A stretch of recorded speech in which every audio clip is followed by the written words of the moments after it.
네, 수요일장입니다. YG경제연구소 차영조 소장 함께할게요. 어서 오세요. 안녕하십니까? 네, 소장님 반갑습니다. 자, 갈피 못 잡는 9월 시장. 그래도 미국 증시에 대비해서는 국내 증시가 잘 버텨주고 있습니다. 원래 9월 달은 항상 약세장이었잖아요. 자, 첫 번째 섹터 바로 확인하시죠. 바로 조방원전이고요.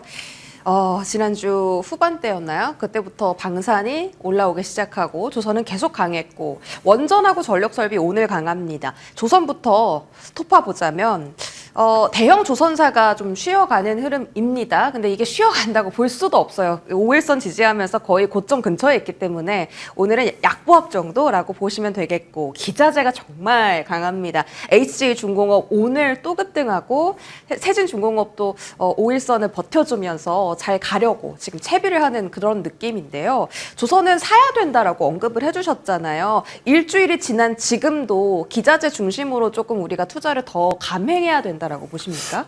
일단 기자재는 조금 부담스러운 가격대까지 좀 올라왔다라고 좀 오히려 역설적으로 좀 본다라고 말씀드릴 수 있겠고 오히려 지금 우리가 조선주라고 한다라면 하나오션이라든지 현대미포조선, 한국조선해양을 보는데 하나오션 같은 경우가 일단 박스권 상단을 뚫어준 상황이거든요. 그리고 오늘 일단 보합권에서 움직이고 있는 상황이기 때문에 저는 오히려 하나오션 같은 경우를 좀 더 집중적으로 봐야 된다라고 말씀드릴 수 있겠습니다. 물론 단기간에 트레이딩 하시는 분들 입장에서는 기자재 쪽이 맞긴 하겠습니다만 지금은 조금 트레이딩도 부담스러운 가격대에 와 있을 지금 상황이다라고 말씀드릴 수 있겠죠. 따라서 하나오션 같은 경우 우리가 이제 하나오션을 차트를 여러분들이 잘 분석을 해보시면 지금 제가 이제 여기서 뭐 노트북으로 차트 분석하는 건 아니니까 윌리엄 오닐의 컷 모양이 좀 나와졌어요. 그 제가 가끔 윌리엄 오닐의 컷 모양을 좀 말씀을 드리는데 이거 뭐 여러분들이 많이 아시는 컷 모양이기 때문에 그런 상태의 모습들이 나오고 있다라면 오히려 지금 현재는 핵심적인 종목으로 모아가는 전략. 그 대신 기자재 쪽은 트레이딩, 짧은 트레이딩으로 대응하는 전략들이다라고 말씀드릴 수 있겠습니다. 여기서 이제 반대로 하시는 분들이 일단은 지금 이제 시세의 연속성이 나오고 있는 기자재 쪽을 가지고 장기 투자를 하면 어떻겠느냐라는 부분들, 특히 이제 기자재가 올라온 것들이 미국의 이제 마스카 프로젝트에서 수혜를 볼 수 있다라는 것들이죠. 근데 마스카 프로젝트가 이제 본격적으로 우리가 수혜권에 들어오려면 내년을 넘어서야 된다라는 것은 뭐 기정사실 아니겠습니까? 일단 법이 통과된 이후에 물론 뭐 미국에서는 법 통과 이전에 우회로를 찾는다라는 것들이지만 실질적인 수주가 들어오고 그런 것들이 앞으로 확정될 때까지는 시간이 필요하다라는 거죠. 하지만 주가는 최근에 며칠 동안 급등을 해버렸습니다. 그렇고 난 다음엔 조정이 올 가능성이 있기 때문에 오히려 지금은 기자재 단에서는 트레이딩 관점의 접근, 그다음에 대형 조선사들은 모아가는 전략이 유효할 수 있겠다. 이렇게 정리를 해드릴 수 있겠습니다. 좋습니다. 기자재는 트레이딩 단으로 생각해 보시고 대형 조선사들 특히 한화오션이 지금 박스권을 돌파했다. 긍정적인 모멘텀 챙겨주셨고요. 그래도 세진하고 HJ중공업 너무 궁금하거든요. 이게 좋긴 한데 약간 지금은 수급 싸움이 된 것 같아요. 그렇습니다. 그렇죠? 네. 이 수급 싸움에 들어간 종목들에 대해서는 수급이 언제든지 멈출 수 있다라는 부분들을 볼 수가 있겠죠. 따라서 저는 이들 종목에 대해서는 지금은 전문가 영역에 이제 들어갔다. 그러니까 보유자 영역이 아니라 전문가 영역에 들어갔다라고 말씀드릴 수 있겠습니다. 트레이딩을 능하고 언제든지 잘라낼 수 있는 분들만 지금 들어갈 수 있는 부분들이지 묵직하게 들어가시거나 지금 내가 손절매를 잘 못한다라고 한다라면 오히려 그냥 지켜만 보는 것도 하나의 방법이다. 많이 올랐으니까 여기서 더 올라가지 않을까 충분히 생각할 수 있긴 하겠죠. 하지만 많은 분들이 여러분들이 고점에 물리셨을 때 생각을 해보십시오. 막 정말 그때 살 걸 껄껄껄 하다가 결국은 더 간다라고 생각해 덥석 샀을 때가 내가 고점을 만드는 경우가 대단히 많지 않습니까? 지금 제가 이제 이 종목들이 나쁘다라는 것은 아니라 지금 말씀하신 것처럼 수급 논리로 올라갈 때는 굉장히 오히려 매매하기가 좀 어렵습니다. 우리가 네. 펀드멘탈로 올라갈 때는 제가 작년에 하이닉스, 그다음에 재작년에 하나 에어로스페이스 이런 것들을 꾸준히 끌고 올 수 있었던 거죠. 그때는 차트 얘기를 안 했어요. 그냥 무조건 조정시마다 매수는 펀드멘탈을 갖고 왔는데 지금은 이 종목들은 펀드멘탈 대비 물론 펀드멘탈이 나쁜 것은 아닙니다만 펀드멘탈 대비 수급 요소라면 수급에 내가 컨트롤할 수 있는 분들 영역이다라고 말씀드릴 수 있겠죠. 보유자의 영역보다 더 어려운 영역에 진입을 했다라고 말씀드리면 어떤 것이 비교 위에 있다라고 얘기하기가 상당히 좀 쉽지 않다 이렇게 정리하겠습니다. 네, 좋습니다.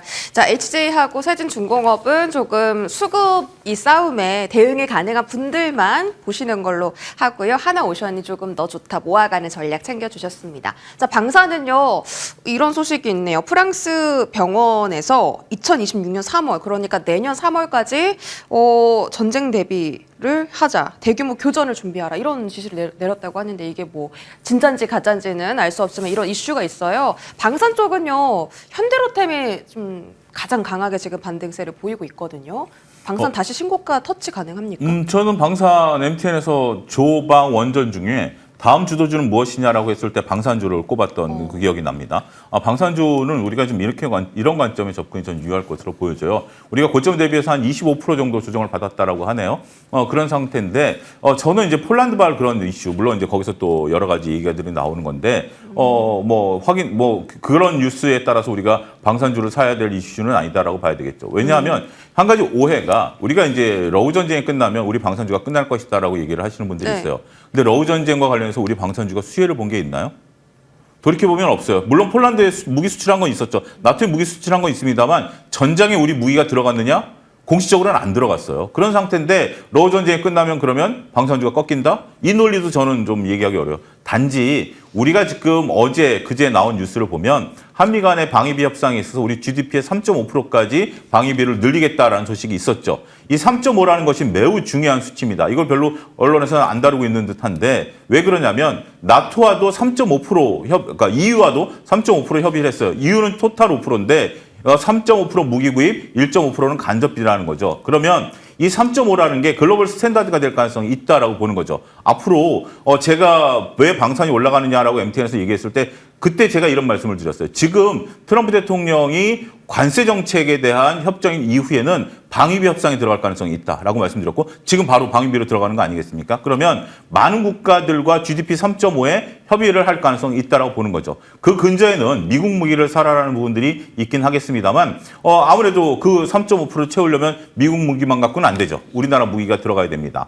가성비가 좋기 때문에 특히 우리는 이제 베트남까지 수출을 했죠. 우리가 무기를 베트남에 수출할 때 우리만 결정했다라고 보시면 안 됩니다. 이건 미국에 보이지 않는 승인이 있었다라고 봐야 되겠죠. 그러면 우리는 러시아, 북한, 중국을 제외한 어느 나라에도 무기를 팔 수가 있게 됐다라고 볼 수 있겠죠. 그런 부분들을 놓고 보면 조정 이후에 우리가 이제 무기 수출이 늘어날 것이고 여기에 폴란드에서 방산 전시회가 또 열리고 있지 않습니까? 네. 이런 부분들에서 많은 또 앞으로 수출 모멘텀이 나타날 가능성이 있기 때문에 저는 오늘 뭐 전력기기, 원전 이런 것들 올라가니까 그것도 나쁘다라고 보기는 어렵습니다만 방산주는 지금부터 모아갈 때다 이렇게 말씀드릴 수 있겠습니다. 그럼 어떤 종목 모아갈까요? 일단 대장주는 하나 시스템을 봐야 되겠죠. 하나 시스템 같은 경우 어제 이례적으로 기관이 38만 주를 샀고요. 네. 외국인들이 18만 주를 샀어요. 50만 주 가까이 하나 시스템에 대한 수급이 확 들어왔어요. 이들이 이렇게 50만 주를 산 것은 하나 시스템에 최근에 한 두 달 사이에 없었던 수급입니다. 이러한 대량 수급이 들어왔다는 것은 그들 입장에서 뭔가 긍정적인 모멘텀을 보고 있다. 이렇게 네. 미뤄 짐작이 가능하지 않을까 싶습니다. 좋습니다. 자, 원전도 한번 체크해보죠. 일단 원전은요. 펀더멘털도 괜찮고 모멘텀도 좋은데 지금 주가는 지지부진합니다. 두산에너빌은 오늘 반등해주고 있고요. 일단 지금 시장에 대한 주목도가 조금 더 높아져야 될 것 같아요. 원전은 가능성 있습니까? 저는 원전을 조금 더 지켜보자라는 겁니다. 굳이 우리가 원전을 서두를 필요는 없다라는 거죠. 물론 미국에서 SMR이라든지 원전을 지금 빠르게 하겠다라는 얘기들이 많이 들리긴 해요. 네. 그런데 실질적으로 우리가 그런 것들이 이루어질 때까지는 오랜 시간이 걸린다라는 거죠. 자, 윤석열 정부 3년 동안 어떠한 원전도 첫 삽을 뜬 경우가 단 한 번도 없습니다. 앞으로도 지금 이제 원전을 2030년까지 미국이 짓겠다라고 하는데 우리가 어떤 수혜를 볼지에 대해서도 아직은 오리무중이에요. 그리고 2030년이다라고 얘기를 하면 트럼프 대통령 다음 대통령 때예요.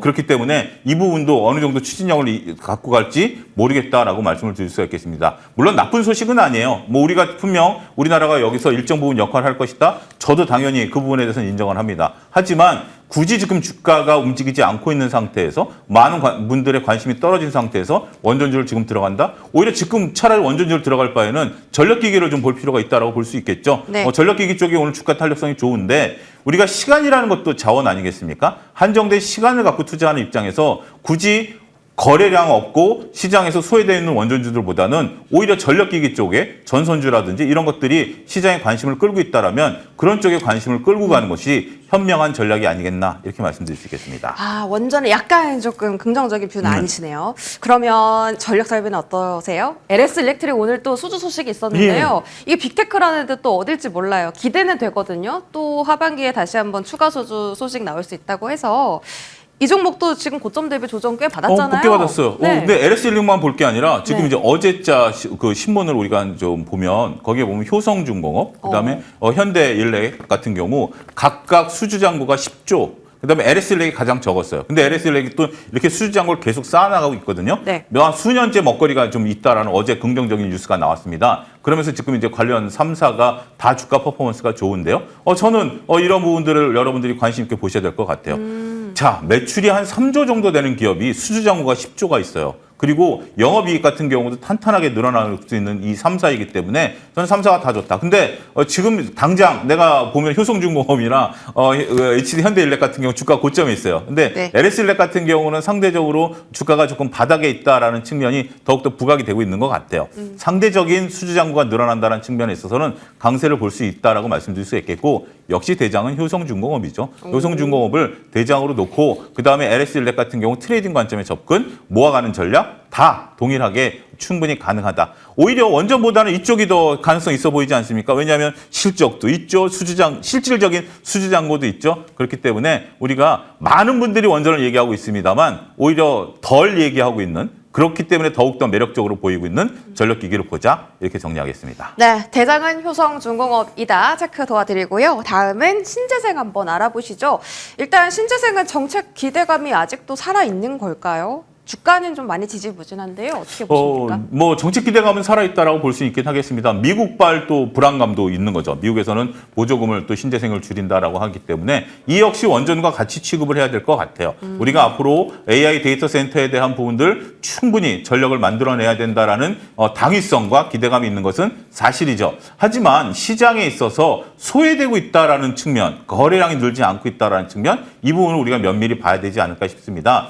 이렇게 된다라면 기간 조정, 가격 조정이 길어질 가능성이 있다라고 봐야 되겠죠. 굳이 이렇게 거래량이 줄어들고 있고 거래량이 없는 종목들을 내가 담을 필요는 없다라는 겁니다. 개인 투자자들이 가장 피해야 될 것 중에 하나가 돌이켜보면 야 우리가 저기 신재생도 얘기를 했었지 원전도 얘기를 했었지 주가를 보자 주가가 낮네 라고 거기까지만 보세요. 거기서 한 단계 더 나가서 거래량을 보셔야 됩니다. 거래량이 붙지 않은 상태다라면 계속해서 길 수밖에 없는 그런 상황이기 때문에 지금은 일단은 중립적인 의견 드리도록 하겠습니다. SK 오션플랜트는 조금 따로 봐야 될까요? 이게 매각설이 있다가 오늘 다시 좀 약간 반발 매수처럼 급등을 하고 있는데 SK 오션플랜트에 대한 생각은요? 저거 어떻게 매매를 할까요? 어제 그렇게 확 밀렸다가 오늘 또 확 올랐다가 그런 수급들 있는 상태에서 보면 이 역시 굉장히 좀 이것을 펀드멘탈로 접근하기는 어려울 것 같아요. 매각설도 아직까지 이제 확정된 부분들은 아니다라고 좀 말씀드릴 수 있겠고 어제 파신 분들은 괜히 팔았다라고 할 수밖에 없겠습니다만 그건 또 모르는 얘기인 상황이기 때문에 지금 SK 오션플랜트 같은 경우는 어떻게 보면 우리가 참 시장에서 관심을 가져야 되지만 매매하기는 상당히 어렵다. 지금 저걸 모아가자니 오늘 또 윗꼬리를 달았기 때문에 추격하신 분들은 또 소가리를 하고 있는 부분들이 분명 존재하고 있기 때문에 조금 지켜보자 이렇게 정리하겠습니다. 전반적으로 신재생은 좀 원전과 같이 지켜보자라는 답변 전해주셨고요. 반도체 한번 알아보도록 하겠습니다. 삼성전자랑 하이닉스가 나름 잘 버텨주고요. 또 어제부터 외국인 순매수가 많이 들어오거든요. 오늘도 투톱 다 사고 있고 지금 이럴 때 좀 다시 들어가야 하는 것 아닌가. 혹은 갖고 계신 분들은 추가 매수도 가능한 거 아닌가 싶은데요. 그렇습니다. 일단 삼성전자가 7만전자 밑에서는 매수 구간이다. 7만전자 밑에서는 매수 구간이다라는 점은 분명한 부분들인 거죠. 빠르게 7만전자까지를 올라가 줘야 됩니다. 그 밑에서 오래 기간을 머물면 안 된다라는 것들이고 하이닉스는 24만 5천 원이 저점인 건 맞은 이제 저점이 확인된 것 같아요. 우리가 24만 5천 원 안 깬다라면 하이닉스는 지금 적극적으로 모아가야 돼요. 오히려 삼성전자는 좀 소극적으로 모아가야 될 상태고 하이닉스는 적극적으로 모아갈 상태다라는 점 말씀드리겠습니다. 굉장히 좀 중요한 것은 이 부분을 지수 얘기를 좀 안 하시더라고요. 지수 얘기 짧게 얘기하면 우리가 어제 지수 60일 이동평균선을 지켜냈어요. 굉장히 중요한 겁니다. 그러니까 월요일 날 같은 경우 우리가 3,100선 밀린 상태에서 어제 밀렸으면 지수 60일 이동평균선이 깨져버리는 거예요. 근데 60일 이동평균선을 지키면 어떻게 되는 거죠? 이제 지수가 다시 올라가죠. 그러면서 어제부터 뭐가 움직이기 시작했죠? 조방, 원전이 다시 움직이면서 오늘까지 움직이잖아요. 전 지수가 돌아섰다라고 봅니다. 어제 돌아섰다라고 보면 그러면 어떻게 되죠? 삼성전자, 하이닉스 가야죠. 그런 부분들이 있기 때문에 그런 부분들을 놓고 보면 저는 솔직히 월요일까지는 굉장히 비관적이었어요. 증시가. 그렇게 보였죠. 하지만 어제 견뎌냈다라고 보면 지수가 다시 간다? 그러면 그 반도체도 다시 가야 되고 외국인들이 사고 있다? 저는 외국인들의 뷰가 좀 바뀐 게 아니겠나? 네. 좀 긍정적으로 보고 싶습니다. 그래서 어제부터 외국인이 좀 슬슬 담는 거군요. 약간 지수 상승 쪽에 베팅을 하면서 반도체 섹터도 같이 움직일 수 있겠다라는 조언 전해주셨고 하이닉스는 24만 5천 원대 무조건 매수다. 이렇게 정리해드릴게요. 자, 부품단도 강한데요. 아이폰 폴더블 모멘텀이 좀 있습니다. 네. 파이nem텍이 오늘 두 자릿대 급등하고 또 KH 바텍도 리포트가 나왔고요. 이들 종목 보면 바닥에서 올라온 종목 많거든요. BH도 그렇고. 50주 신고가예요? 예, 네. 지금 조용히 계속 올라가요. 이들 종목들 좀 저희 봐야 되는 거 아닌가요? 지금 상태에서는 두려워할 필요는 없을 것 같아요. 저도 뭐 이렇게 긍정적으로 봐왔던 주식은 아닌데 네. 50주 신고가가 나니까 언제까지 아이폰 폴더블이 나올 때까지 소문에 사서 뉴스에 팔아라라는 내년에 나오잖아요. 근데 네. 이제 그런 부분들까지는 좀 추세가 좀 이어질 가능성은 좀 있다라고 봐요. 계속해서 시세몰이를 조용히 하고 있는 거죠. 네. 그런 부분들을 놓고 보면 일단은 지금은 신고가 영역이기 때문에 매매가 좀 더 어렵고 까다로울 수 있긴 하겠습니다만 여전히 강하다라는 부분들 그리고 폴더블과 관련해서는 다양한 우리가 앞으로 이제 뭐라고 그래야 될까요? 뭐 로봇에도 쓸 수 있고 여러 가지 부분에 있어서 사용이 가능하기 때문에 좀 관심을 좀 끌고 있는 것 같아요. 지금 추세는 인정해야 될 것 같아요. 추세를 우리가 꺾일 것이다 예단하기보다는 이 추세에 순응하면서 매매하는 전략은 여전히 유효할 수 있겠다 이렇게 정리하겠습니다. 순환매 좀 긍정적으로 상승 모멘텀 더 가져갈 수 있겠다라고 보셨습니다. 마지막으로 2차 전지 체크해 볼까요? 그 LNF BW 발행 이후로 네. 투자 심리가 조금 많이 꺾였습니다. LG 엔솔도 그렇고 지금 되게 잘 올라가다가 지금 또 이렇게 조정이 나오는 거라서요. 혹시 회복 가능성은 없나요? 많은 기업들이 이제 앞으로 돈이 필요하겠죠, 이차전지. 네. 이차전지는 운용 자금부터 필두로 해서 뭐 설비 투자에 필요한 자금들 필요할 겁니다. 근데 BW 발행했다라는 것이 더 악재입니다. 마지막 가장 좋지 않은 방법으로 자금을 조달한 거거든요. 그러니까 현실적으로 기관 투자자들 입장에서 보면 CB나 뭐 EB는 발행할 수 있는 여건은 아니고 CB를 발행했으면 그나마 난데 BW 같은 경우는 채권과 신주주권을 같이 주기 때문에 채권은 그대로 남아 있습니다. 나중에 갚아야 되는 거고요. 신주주권만큼 주식수는 늘어나는 방법이기 때문에 자금을 조달할 수 있는 방법 중에 어떻게 보면 궁여지책으로 돈을 마련한 방법이다라는 거죠. LNF가 저 정도라면 네. 다른 데도 마찬가지일 것이다라는 것들이 시장 투자자들에게 아무래도 조금 실망감을 좀 주고 있다라고 말씀드릴 수 있겠습니다. 캐즘이 극복되지 않고 있는 상태이고요. 나름대로 중국은 중국 나름대로 선방하고 있는 그런 모습들이 있다라고 한다라면 2차 전지에 대해서는 당분간 투심이 회복될 때까지는 시간이 좀 필요하지 않겠는가 이렇게 봐야 될 것 같습니다. 그래도 최근에 사실은 전기차 배터리 때문에 올라온 건 아니고 뭐 ESS 배터리 그리고 휴머노이드 로봇 배터리 쪽으로도 집중을 한다면 2차 전지 이 기업들이 이 상황을 극복할 수 있을 거다라는 희망은 있었거든요. 근데 그러려면 자금이 필요하죠. 직원들 월급 줘야죠. 설비 투자해야죠. 결국 그 자금을 네. 영업이익으로 벌어들여야 되는데 영업이익으로 못 벌어들이니까 자금을 조달해야 되는데 자금 조달 방식이 현재로서는 유상증자도 쉽지 않으니까 BW 발행한 거거든요. 그런 부분들이 그러니까 앞으로의 성장성을 하기 위해서 계속해서 투자를 해야 되고 우리가 미래를 바라볼 수 있을 정도로 해야 되는 부분들이지만 휴머노이드 로봇 언제 나오나요? 언제 배터리가 몇 개나 들어갈까요? 그런 부분들까지 건져내야죠. 분명 그 시대 옵니다. 그게 안 온다라는 건 아닌데 그 시대까지 견뎌내기 위한 직원들 월급 줘야죠. 하는 부분들을 자금 조달에 대한 불안감이 지금은 더 커진 상황이다. 네. 당장 카드값이 문재인 집안 경제로 변했다. 이렇게 봐야 될 것 같습니다. 일단 금리 인하라도 조금 단행된다면 네. 조금은 심리가 완화될까요? 2차 전지 지속적으로 체크해드리겠고요. 완성차도 한번 보겠습니다. 최근에 현대차랑 기아의 외인 기관 순매수 잡히고 예. 오늘은 현대 모비스 쪽도 매매 그 수급이 되게 강하게 들어오고 있어요. 차라리 완성차 쪽은 어떠십니까? 제가 그동안 작년부터 현대 글로비스 많이 외쳤습니다. 글로비스 지금 현재 엄청난 시세 급등세를 나타내고 있죠. 제가 MTN 전문위원 때부터 그때 뭘 얘기를 했죠? 현대차 그룹의 그 정몽구 회장의 그 부고설 나왔을 때 글로비스 이제부터는 글로비스만 보십시오. 그 다음에 경영권 승계와 관련된 하나 보십시오라고 얘기했는데 하나그룹도 다 급등했죠. 글로비스 조정 이후에 지금 다시 다 급등입니다. 이 이슈는 살아있다라고 말씀드릴 수 있겠죠. 현대 모비스도 마찬가지고요. 그런데 다행스럽게도 현대기아차에 이제 수급이 좀 들어오고 있는 것 같아요. 그동안 워낙 저평가 국면이었다라는 측면들이 조금 해소되는 국면이 아니겠나 싶습니다. 하지만 참으로 답답한 주식입니다. 답답한 주식이기 때문에 단기간에 시세가 한번 확 나타날 때까지 적극적으로 매매는 어렵습니다만 모비스라든지 글로비스 같은 경우는 3차 상법 개정과의 수혜도 우리가 점칠 수 있는 거 아니겠습니까? 2차 상법 개정은 어제 국무회의를 통과했죠. 네. 이제 올 연내에 자사주 소각과 관련된 3차 상법 개정안이 현재 지금 예정돼 있는 상황이기 때문에 그런 모습들을 본다라면 현재 모비스를 모아가는 전략도 현재로서는 유효할 수 있겠다. 이렇게 말씀드릴 수 있겠습니다. 최근 8월 말부터 사실 외국인들이 현대모비스를 굉장히 많이 사들였는데 오늘은 외인 기관 약간 조금 팔고 있습니다. 그래도 현대모비스 담아가는 전략 괜찮습니까? 그렇습니다. 일단 우리가 연말을 바라보고 우리가 상법 개정 3차 수혜를 보게 된다면 자사주가 많은 기업들 모아가는 전략들이 유효할 수 있기 때문에 그런 관점에서 접근을 하자 이렇게 정리하겠습니다. 네, 좋습니다. 현대모비스 모아가기 전략 유효하다라고 판단 주셨고요. YG경제연구소 차영조 소장과 이야기 나눴습니다. 고맙습니다. 감사합니다.